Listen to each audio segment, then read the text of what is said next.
بصیرت و ظرف نگاہی کا امڑتا ہوا سیلاب، آسمان تحقیق و تدقیق کا نیر تاباں، حدیث نبوی اور فقہ حنفی کا قصر عظیم، فضل و کمال میں اوج ثریا پہ فائز، علوم و فنون میں نابغہ روزگار، رفعت خداداد ایسی کہ عرب و عجم اور ہل و حرم کے بڑے بڑے فضلاء اور اجل علماء آپ کے سامنے سر نیاز خم کرتے ہوئے دکھائی دیتے ہیں۔ علم حدیث اور اصول حدیث کے اندر بھی آپ کو زبردست مہارت اور عبقریت حاصل تھی، اور وہ ایسی مہارت ہے کہ جس کو دیکھ کر چشم فلک بھی دیدہ حیران بن جائے۔ علم حدیث، فن حدیث، علل حدیث، اسماء الرجال، اس پر آپ کو ایسی مہارت تھی جو آپ کو بجا طور پر اس صدی کا امام بخاری بناتے ہوئی نظر آتی ہے۔ آپ نے علم حدیث پر کام بھی بڑا کیا ہے، اس پر آپ کی کئی تصانیف ہیں، جس طرح جو ہے وہ حاجز البحرین ہے، الفضل الموہبی ہے، اور آپ کی علم حدیث میں عبقریت کی اور مہارت کا جو منہ بولتا ثبوت ہے وہ آپ کی کتاب منیر العین ہے، جو آپ نے 29 سال کی عمر کے اندر تحریر فرمائی، اور جب اس کا عربی ترجمہ شائع ہوا تو مصر اور شام کے علماء کرام نے اس کو دیکھا تو ان کے کلیجے میں ٹھنڈ پڑ گئی۔ امام اہل سنت کی تصانیف میں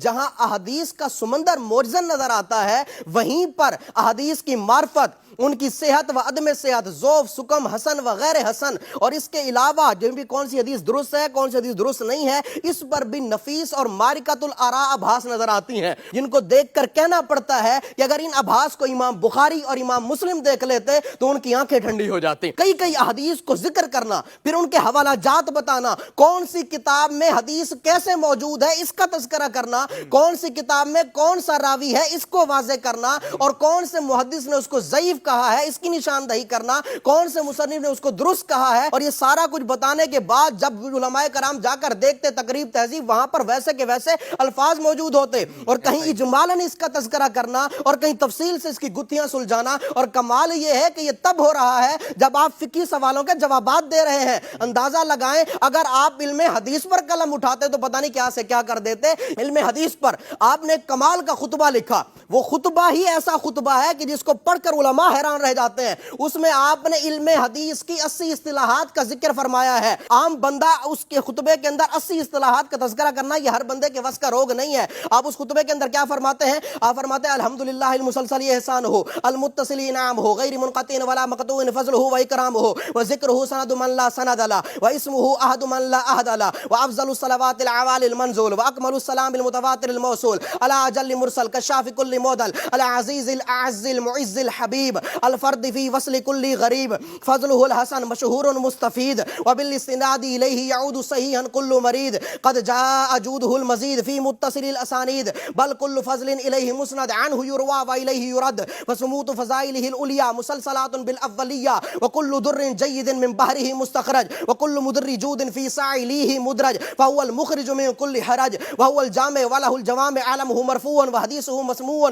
ومتابعه مشفوع والإسر عنه موضوع وغيره من الشفاعة قبله ممنوع فإليه الإسناد في محشر الصفوف وأمر الموقف على رأيه موقوف حوضه المورود لكل وارد مسعود فيا فوز من هو منه منهل ومعلول فبه كل إلة من معلل تزول حزبه المعتبر والشذوذ منه منكر وطريق الشاذ إلى الشواذ سقر حافظ الأمة من الأمور الدلهمة الذاب أن كل تلبيس وتدليس والجابر لقلب باعث مضطرب من عذاب بعيس الحاكم الحجة الشاهد البشير معجم في مدحه كل بيان وتقرير ألفه لا يدرك وما عليه مستدرك مقبوله يقبل ومتروكه يترك تعدد طرق الضعيف إليه فمن سننه الصحاح التعطف عليه فيجبر باعتداده قلبه الجري ويرتقي من ضعفه إلى درجة الصحيح مدار أسانيد الجود والإكرام منتهى سلاسل الأنبياء الكرام صلى الله تعالى عليه وعليهم وسلم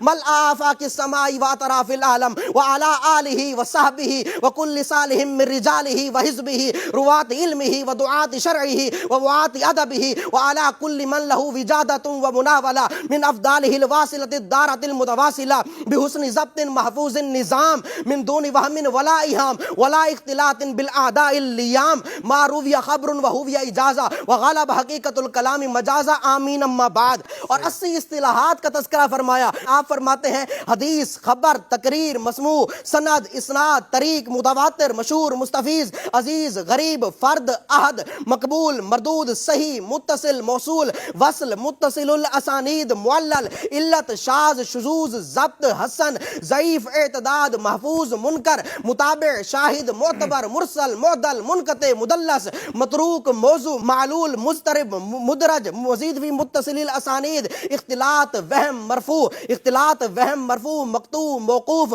مسلسل بالاولیہ منتہا اوالی نوازل اولیہ وجادہ صالح جید حافظ حاکم جامع جوامع سنن موجم مستدرک صحاح اور مخرج 80 اصطلاحات کو آپ نے اس کے اندر استعمال فرمایا ہے، اور 6 اصطلاحات کے ذریعے آپ نے حمد باری تعالیٰ کو بیان کیا ہے، اور تقریباً 58 اصطلاحات کے ذریعے شان مصطفیٰ کو ثابت کیا ہے، اور تقریباً 15 اصطلاحات کے ذریعے آپ نے مدح صحابہ اور اہل بیت کے مناقب کو بیان فرمایا ہے۔ یہ عربی خطبہ میرے امام کی ذہانت و فطانت کی واضح دلیل ہے، یہ عربی خطبہ میرے امام کی جودت طبع کا بین ثبوت ہے، یہی خطبہ علم حدیث میں عبقریت کی بھی واضح دلیل ہے۔ یہ ایسا خطبہ ہے کہ نہ آپ کے ہم عصر محدثوں میں ملتا ہے اور نہ ہی پچھلی کئی صدیوں کی تاریخ میں یہ خطبہ نظر آتا ہے۔ جب برجستگی کے اندر لکھے گئے ایک خطبے کے اندر آپ نے علم حدیث کے ایسے ایسے پھول اور بوٹے کھلائے ہیں، تو آپ نے فن حدیث کی کتابوں میں علم حدیث کے کیسے کیسے گلشن آباد کیے ہوں گے۔ اس لیے ہم کہتے ہیں وادی رضا کی ہے، کوہ ہمالیہ رضا کا ہے۔